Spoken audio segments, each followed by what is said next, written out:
ګرانو کتونکو السلام علیکم.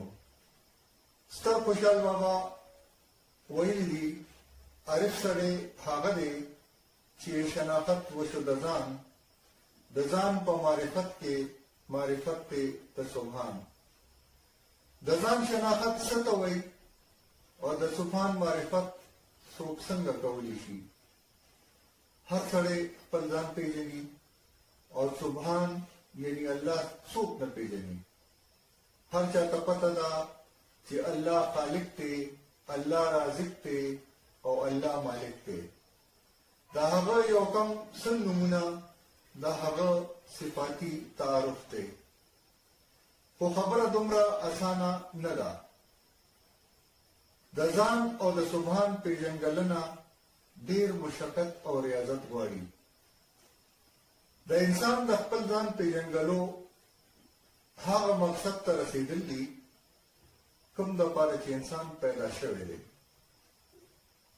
کوم خلک چې دغه مقصد یعنی عبادت معراج ته رسیدلی دي هغوی الله ځان ته نږدې کړي دي او په قرآن کې ورته خپل دوستان اولیاء ویلي دي.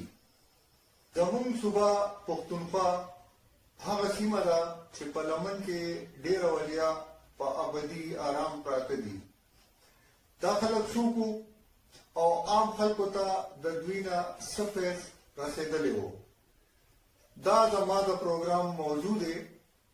ما په وړو غیر مسلکي یعنی غیر پیشورانه ویډیوز کې د اولیاء د ژوند حالات راجمع کړي دي. باید چې د دې په کتو زما پیغام کتونکو ته ورسي. ابتدا د پېښور ښار د اولیاء نه کوو او وړاندې به د پښتونخوا هر ګوټ ته ځان رسوو.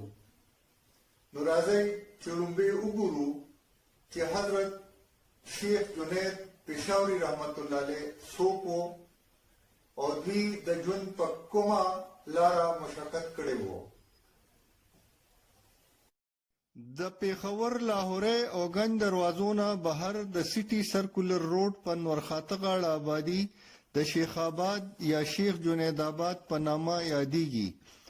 دلته د شیخ جنید پېښوري رحمت الله علیه مزار د خاص او عام دپاره د عقیدت مرکز دی او خلک په ګڼ شمېر دلته حاضري ورکوي.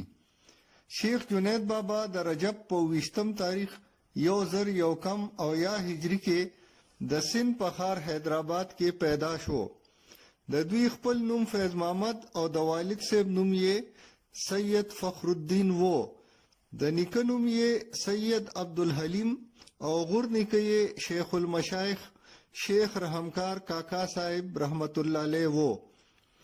شیخ جنید رحمت الله علیه د کاری حامد قادری د شاګرد شیخ محمد تیمور سهروردی په نگرانی کې قرآن مجید حفظ کړو او د قرات په فن کې لوی نوم وګټلو.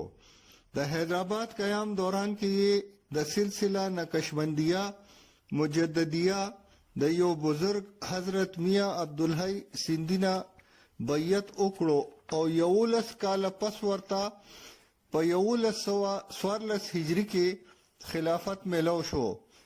د دې نه پس ملتان ته لاړو او هلته یې د قطب الاقطاب شیخ احمد داودزی قادری په شاګردۍ کې د سلوک مراحل پوره کړل او په 1140 هجری کې د استاد د وفات نه پس د هغه په ګدۍ کې ناستو. څه موده پس یې د حضرت شیخ محمد یحیی رحمت الله علیه المعروف حضرت جی بابا اٹک نه بیعت تازه کړو او د ځینې نورو بزرګانو نه هم فیض حاصل کړو.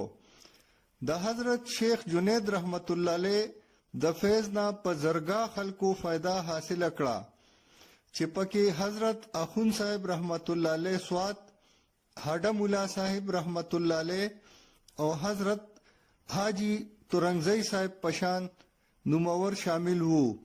د ژوند په اخیری حصہ کې حضرت شیخ جنید رحمت الله علیه د پېښور ښار په محله پمن پټوي علاقه گنج کې استوګن شو او هم هغلته په 28 شوال 1100 200 هجری کې په حق ورسېدو.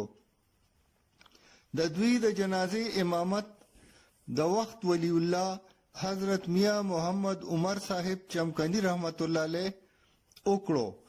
د بابا د ګنبد دننه د دوی قبر سره لګېدلې قبلې اړخ ته د دوی د کور ودانې بیبي قبر دی. د مزار په خوا کې یو جومات هم دی. دلته خلک د 5 وخته مونځ سره په ګڼ شمېر په تلاوت قرآن پاک کې مصروف وي او د عقیدت سره لنګر هم تقسیمیږي.